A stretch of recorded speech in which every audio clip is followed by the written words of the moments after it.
வணக்கங்க. ஸ்ரீ கிருஷ்ணா ஜோதி நிலையத்திலிருந்து ஈரோடு ஜோதிடர் முனியாண்டி. நம்ம தினம் ஒரு 11 ஜாதக கணக்கில் ஜோதிட விளக்கங்களை பார்த்துட்டு இருக்கோம். இப்போதைக்கு நம்ம பார்க்கக்கூடியது 4வது ஜாதகம். அதாவது 17/11/1993 ஆண்டு பிறந்த ஜாதகத்துக்கு உண்டான பலன்களை பார்க்கலாம்.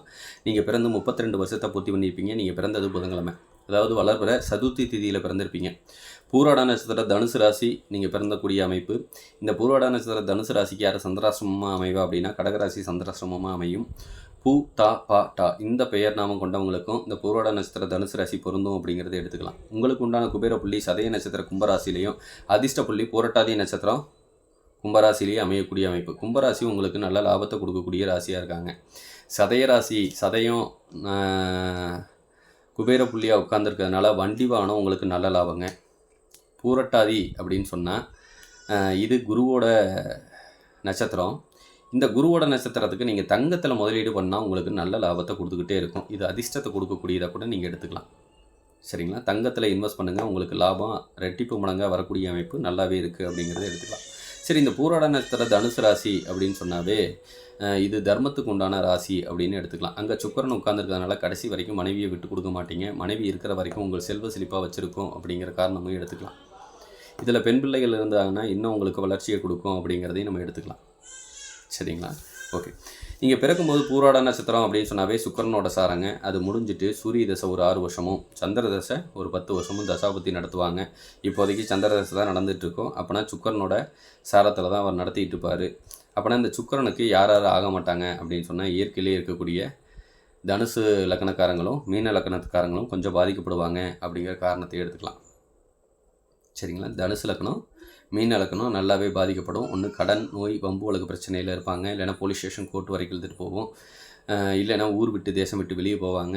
சொந்த வீட்டில் இருக்க முடியாது, கொஞ்சம் தள்ளி கொண்டு வைக்கும் இந்த லக்னத்துக்காரங்களுக்கு.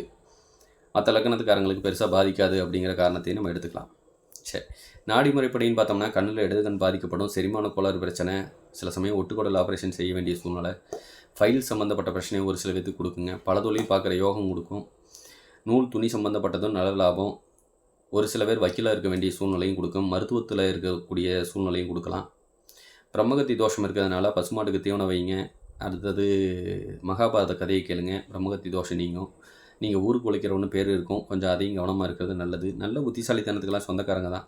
மனைவியும் நல்ல புத்திசாலித்தனத்துக்கு சொந்தக்காரன், அதிகாரத்துக்கு சொந்தக்காரியாக இருப்பாங்க. அவங்க சொல்கிறத கேட்டுக்கிட்டு இருந்தீங்கன்னாவே தாராளமாக நீங்கள் பொழைச்சிக்கலாம் அப்படிங்கிற கணக்கு தான். கண்ணில் வலது கண் பாதிக்கப்படும், இடது கண்ணும் கொஞ்சம் பாதிக்கப்படக்கூடிய சூழ்நிலையில் தான் இருக்குது. கண்ணாடி போட வேண்டிய சூழ்நிலை சில சமயம் கொடுத்துடலாம். வண்டி வாகனத்தில் கவனமாக போங்க. விபத்துக்களை சந்திக்கணும். 4 வருஷத்துக்கு இருக்கவோ 8 வருஷத்துக்கு இருக்கவோ ஒரு விபத்தை சந்திப்பீங்க அப்படிங்கிற காரணமும் எடுத்துக்கலாம்.